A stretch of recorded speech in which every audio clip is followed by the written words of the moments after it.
জন্মগ্রহণ করেন তার পিতার নাম গণপতি ঠাকুর। প্রধান কি ছিল? গণপতি ঠাকুর।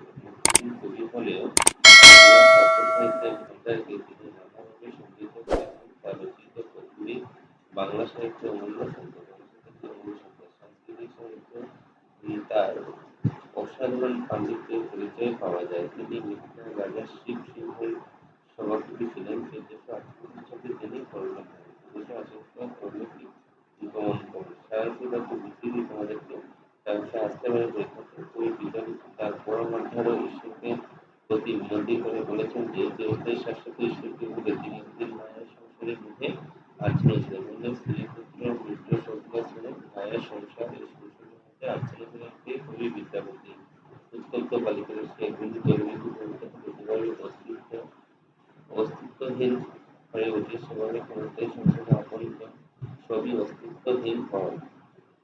বলেছে যে গরম বালতির জল হয়ে সংসার কিনা লীন হয়ে যায়, সেরকম ক্ষমতায় সংসার আপনজন সবাই অস্তিত্বহীন হয়। সংসারের আপনজন অস্তিত্বহীন হয়। সংসারের মুখজালে আবৃত হয়ে তিনি তার জীবনের শ্রেষ্ঠ সময়ে বের করে জীবনকে ব্যর্থতায় পরিণত করে তার আবৃত এই যে তার ব্যর্থ উন্নতির জীবন আর কোনো প্রয়োজন নেই, কোনো প্রয়োজন নেই। ঈশ্বরের জগতের ব্যাপার তিনি দিনের প্রতি দয়াশীলতার প্রতি বিশ্বাস দয়াময় ঈশ্বরের করুণা থেকে তিনি বঞ্চিত হবেন না।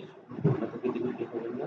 বঞ্চিত হবেন না। কবি বলেছেন জীবনের অর্ধেক সময় তিনি নিদ্রায় কাটিয়েছেন। নিদ্রার মধ্যে কি হয়েছে? কাটিয়ে তারপর শৈশব ও যৌবনের অসম্ভব বেঁধে গিয়ে পার্থিবকে অনেক সময় ব্যর্থই বা বৃথাই পার করে দিলেন।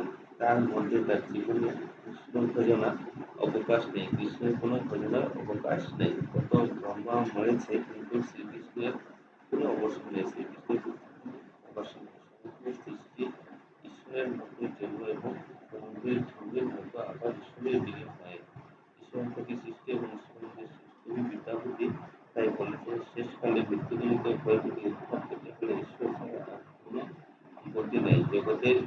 জগতে তিনি একমাত্র উদ্ধার কর্তা। সুতরাং উদ্ধার করার দায়িত্ব তার অর্থাৎ ঈশ্বরের। দায়িত্ব তার ঈশ্বরের। মাত্র নাম শিখলে হবে? শব্দার্থগুলো একটু করে নেবে। টাকা মানে উত্তপ্ত, সৈকত মানে বালু, বাড়ি মানে জল, সুদ মানে ভদ্র, নিদ্রা মানে মিথ মানে নিদ্রা। তবে শব্দশৃঙ্খলা পড়বে অর্থটা কবিকে বিদ্যাপতি। সুতরাং কাকে বলে? ব্রহ্মাকে কবি তাকে বলেছেন বলে অনুভব করে শ্রীকৃষ্ণকে শৃঙ্খলা করে নেবে। অর্থহীন বলতে কাকে বলে? জীবনের অর্ধেক সময়কে বলা হয়েছে বিষয়ের শিশুকে অর্ধেক কি বিস্মৃত হয়ে। তাহলে প্রশ্নোত্তরের মধ্যে কবি কাকে বলেছেন? শ্রীকৃষ্ণকে ঈশ্বরকে বলেছেন। ঈশ্বরকে কি বলেছেন?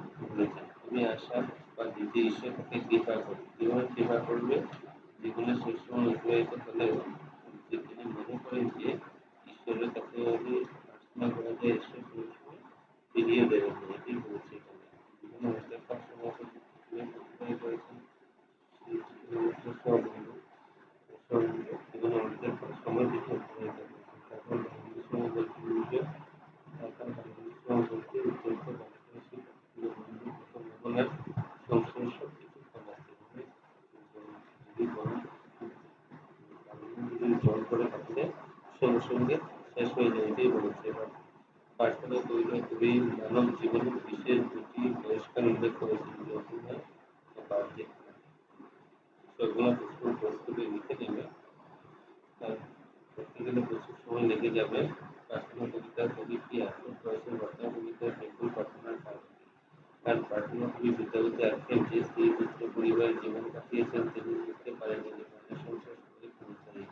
সবার কবি আবার আজকের দিনে অনেক সময় কাটিয়ে দিয়েছেন। তিনি শৈশব থেকে পার্থিব জয়াগ্রস্ততায় এসে উপস্থিত হয়েছেন। কিন্তু এই দীর্ঘ সময়ের মধ্যে তার ঈশ্বরের নাম নেওয়া অবকাশ ঘটেনি। জীবনের শ্রেষ্ঠ সময় অতিবাহিত করে জীবনের ব্যর্থতা উন্নত করেছেন। জীবনের শেষ পথে এসে তার এখন মনে হচ্ছে যে ব্যর্থ মূল্যহীন জীবন আর কোনো প্রয়োজন নাই। নদীবন ঠিকানা শিখে নেবে। নদীবন কোথায় অবস্থিত? বিদ্যা বনে অবস্থিত একটি বন। প্রার্থনা কবিতার বিষয়বস্তু পরিস্থিত করে যে বিষয়বস্তুটা হবে সেই বিষয়বস্তু দেখলে হয়ে যাবে। সাগর লহরী সমুদ্রী তার প্রতি বিদ্যাপতি প্রার্থনা কবিতাকে দেওয়া হয়েছে উপরোক্ত অতিথি ঈশ্বরের মহিমা বা গুণকীর্তন করেছেন। পুরোটা সেম আয়াতটার মধ্যেই সমুদ্র থেকে সৃষ্টি সমুদ্রের বিভিন্ন অধ্যায় এটাই সবকিছু লিখেছে উপন্যাসে। প্রার্থনা কবিতা যেগুলো আপনি শুনছেন তা বর্ণনা করো। সেম টু সেম তোমাদের যে সারাংশটা লিখেছি পড়িয়ে দিয়েছি সারাংশটা লিখে এখানের মধ্যে তোমরা এটা লিখে তোমরা লিখলে হয়ে যাবে। যতক্ষণ পরিণাম নিয়ে আসার তোমাকে করে লিখে নেবে। তারপর প্রার্থনা কবিতা তুমি কিভাবে আপলোড করেছো প্রার্থনা কবিতা লিখতে প্রার্থনা করেছেন সারাংশ লিখলে এই প্রার্থনা কবিতার সারমর্ম লিখো। সারমর্ম যে আগে ছিল এটা লিখলে হবে। তারপর ক্রিয়াকলাপ লিখো। তারপর সৈকত বাড়িবন্দির সময় হবে। সেই মাধ্যম নাম পরিণাম নিরাশা করে দেশ রমণী রসঙ্গ মাধ্যম নির্মূল হবে। তারপরে বাকি প্রশ্নোত্তর তারপরে সৈকত বাড়িবন্দির সময় সুগঠিত রমণীর সমাধি অন্তর্নিহিত। অন্তর্নিহিত মানে কি বলেছে এটা নিহিতার্থ লিখতে মানে কি সারা জীবন স্ত্রী পুত্র মিত্র নিয়ে কাটিয়েছে আল্লাহর সময় সে ভগবানকে বন্দনা করলে ভগবান অবশ্যই সাহায্য দেবেন না। যেমন গরম বালির মধ্যে জল পড়লে সঙ্গে সঙ্গে বিলীন হয়ে যায় সেম ক্ষণস্থায়ী সংসার যেকোনো সময় মানুষের মৃত্যু ঘটতে পারে এটাই বলেছে। দুধে বিষয়ের মন স্বর্ণার্থ একটা দুধে অতএব দুধে বিষয় আসে আর এটা পড়ে নেবে। মৃদুবন রমণী রসরঙ্গের মাধ্যমে মৃদুবন কিভাবে রসরঙ্গে মাধ্যম হয়েছে বর্ণনের পাঠ্যপুস্তক দিয়ে এখন বইগুলো আপনি পড়বেন আপনি এখানে থাকে পথ পরিবর্তন সমাজ সামাজিক শিশু শৈশব জন্ম জন্মান্তর মন মানসিক বিধি বিধান সবগুলো পরিণামে তারপরে বিষয় অর্থসহ বাক্য রচনা করে এর প্রাক প্রসারণকারী তাকে প্রণব বলা তারপরে ঠোঁট কাটা ঠোঁট কাটা মানে প্রশ্ন কথা বলা আর প্রণব মানে আচমকা জ্ঞান দয়া এগুলো সব গ্রামের প্রমাণগুলো করে নেবে কারণ গ্রামের থাকে পরীক্ষাতে দুটা ভালোই দেখে চলে একদম সবার